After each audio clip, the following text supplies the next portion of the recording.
Peace ba mga ka-cute? Ayan, ngayon pong video na to ay kung kayo may napapanood na video na about do sa LED lights na nire-repair nila. Ayan, yung iba kasi sinasabi nila fake, yung iba sinasabi legit. So ngayon, mismo aking itetest at patunayan kung legit ba siya or fake. Ngayon meron ako dalawa ditong LED lights. Ayan. Yung paalala lang po guys sa mga electrician lang po, tsaka electrician, ang pwede nyo pong ipagawa to. Pag hindi po kayo alam sa kuryente, huwag nyo pong susubukan na babala po. Ayan, meron po ako dalawang ilaw. Ayan. Ito napanood ko lang to sa YouTube Siyempre, dapat testingin natin para masabi natin kung legit. Ayan, ito ay gumagana. Gumagana. Ito naman pong isa, itong maliit, pondido. So wala po. Itong malaki, gumagana. Itong maliit, pondido. So tatabi na natin to Ayan. Pondido siya. Bubuksan natin. Ayan. Ingat po baka may kuryente. Makikita nyo po. Ayan. Umiilaw ng mahina. Ayan kung makikita nyo Ayan. Umiilaw ayan lumiliwanag ng konti. Ayan. Ngayon, hahanapin po natin kung sino po yung pundido dito. Gumawa po ako ng simpleng tester. Ito mga LED lights na to, kung makikita nyo, ayan. Yung LED lights na yan, hinaan natin yung ilaw natin. Patay muna natin ilaw. Ayan. Kung makikita nyo po itong LED lights na to, 1, 2, 3, 4, 5, 6. So, 6 po siya. Titestingin po natin yan kung saan po siya mag-short nitong ginawa ko. Yun po yung i-repair natin. Ayan nakikita nyo po, umilaw pundido. Ayan kitang-kita kagad kung sino yung pundido. Siya lang yung hindi umilaw between doon sa taas tsaka hindi.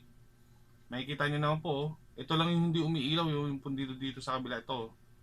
And short po natin yan And guys wag nyo pong gagayahin to pag wala kayong alam sa kuryente.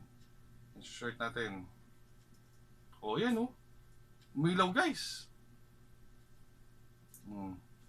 Ngayon tatanggalin po natin yon at ipagdidikitin natin linya para magamit na naman natin tong LED lights. Tara guys samahan nyo ako ulit. Peace bomb. Yan ito guys. So tatanggalin natin yung sira. Ayan. Markahan natin yung sira. Yung kanina itong sirang to minarkahan natin. So kailangan natin ng soldering iron. Ayan ito order. Dahil sa wala ko soldering iron ngayon, order po tayo sa online shop. Check. Ayan. Hintay natin yung delivery. Gitna ka, may order ka. Ito na. Dumating na yung order ko. Bilis. Salamat, seller. Ayan, ito na. Ayan bagong-bago pa po ito yung order ko soldering iron. Ito natin.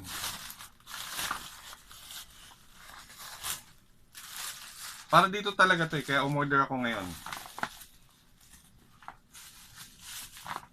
Silyado pa. May libre pa tayo guys. May libreng ano ba to? Sausawan. Sausawan. Tapos libreng soldering iron. Ayan. Libreng soldering iron.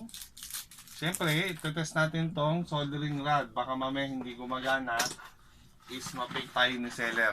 Ayan. Ayan, soldering rod. Pag gumagana tayo, salamat seller. Ayan. Paalala lang po sa mga may nakakaalam or electrician. Gawin nyo lang po ito. Pag kabado kayo sa kuryente, huwag nyo pong gagawin kasi baka kayo ay makuryente.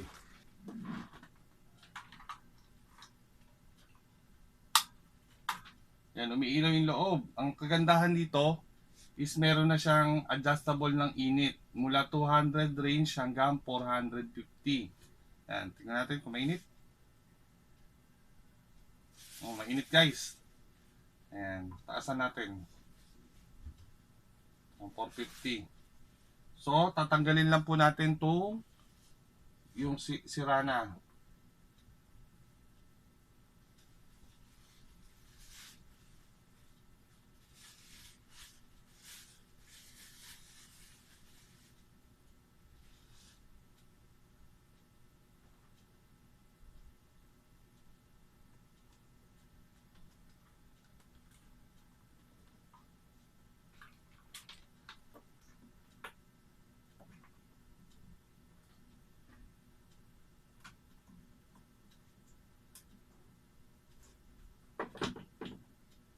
Yan na, tanggal natin, no? Kita nyo?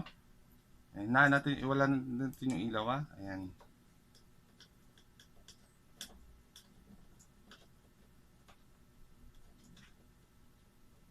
Kita nyo? Wala na yung kanyang ayan. O, wala na yung kanyang LED. Tapos i-ano natin to, i-jump na natin ng soldering iron.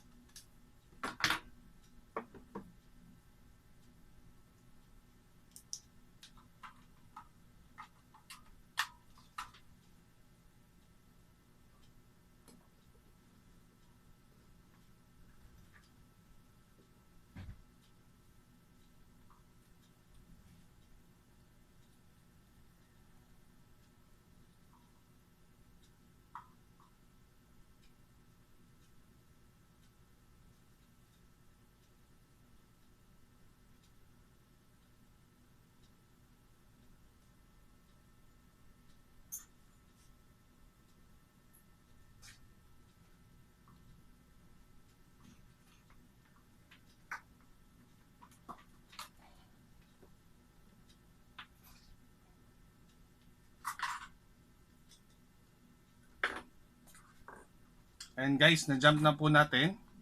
Tetestingin natin kung gagana na po siya muli.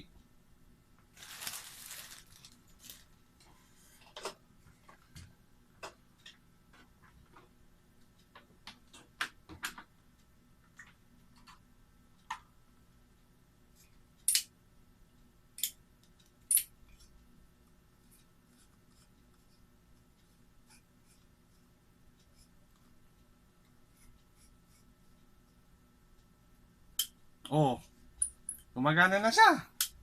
So, hindi na natin tatapon tong pundidong LED. So, na-repair na natin siya, guys. Ayan. Oh, di ba? Dali lang. Oops! Ito yung sira, ah.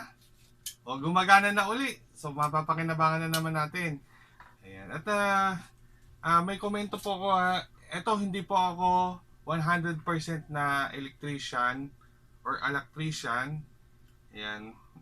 At bumibase na ako sa experience. Meron po kasi ako nabasa sa mga comment na wag daw po gagayahin ito kasi lalong tataas po ang kuryente. So kung ako po yung tatanungin kung tataas ba ang kuryente o hindi, ganito lang po ang principle nun.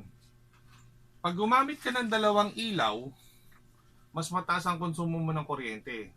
So nung napundi ang isang ilaw, bumaba ang kuryente mo kasi siya na lang yung kumukonsumo. So ganun din si LED, 6 yung LED niya, nabawasan ng isa, so 5 na lang. So ang tendency, mababawasan ng kukonsumuhin na kuryente. Kaya ako kung ako ang tatanungin, so magbabawas ka ng kuryente kasi nagbawas nga ng LED, nabawasan ng consumption. Ayan. And guys, hanggang sa muli, ayan, sana may natutunan po kayong araw na to sa aking video. At huwag nyo na rin po akong kalimutan i-subscribe at i-click nyo na rin po ang notification bell para updated kayo sa aking mga video. Hanggang sa muli guys, paalam, peace bomb!